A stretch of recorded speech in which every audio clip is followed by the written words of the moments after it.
take a moment to think about it, there really is no shortage of the number of border conflicts, of ethnic clashes, of political disputes that have happened across the world throughout history. All of these have stemmed from this idea of post-colonialism, where a country tries to gain its independence from one of the superpowers like Britain.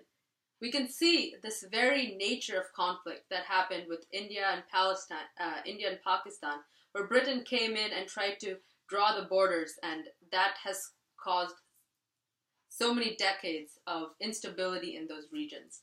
The same situation with Palestine and Israel on those border disputes, and then in Rwanda. All of these tensions are the similar forces that underlie the current dispute and the long-term civil war that's been going on in South Sudan.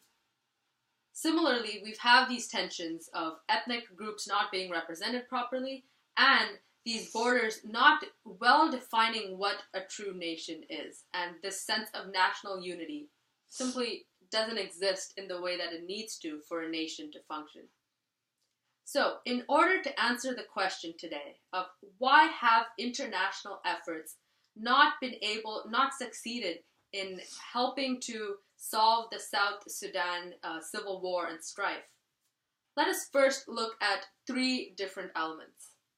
First, let's ask the question of what is the true nature of this conflict?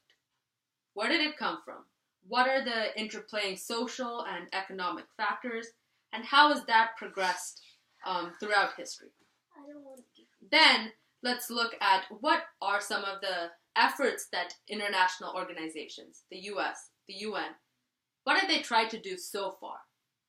And lastly, let's look at both what the underlying forces are, what has been done so far, and try to then ask why haven't they succeeded, and what can we try to do to make this better in the future.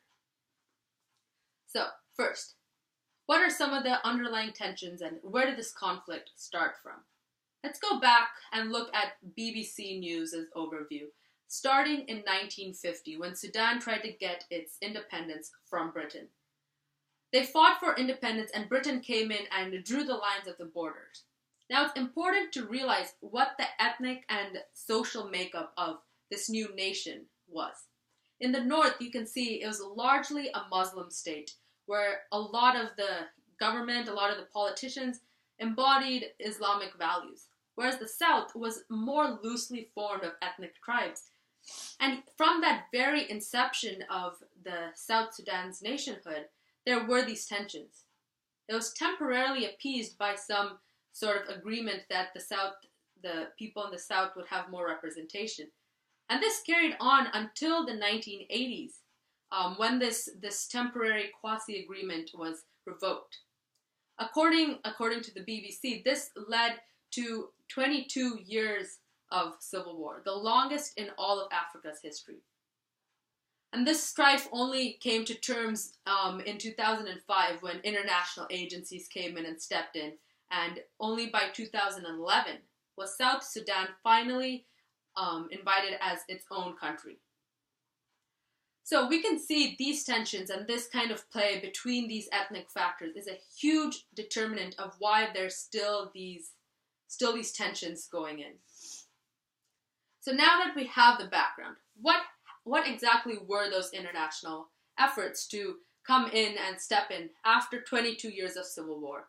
We see that there was an attempt at peace, but what made them fail and what can we do to try to make sure that these tensions don't resurface in the future?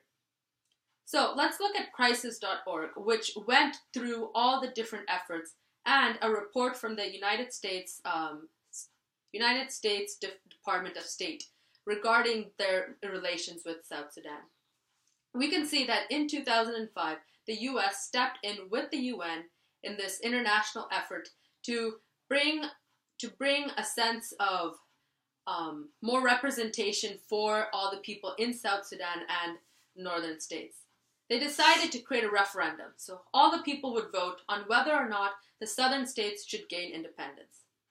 And this was key, this was crucial, because we saw that 99% of the people who lived in those southern states believed that they wanted to secede. So it was great. In 2011, peacefully, South Sudan became its own nation.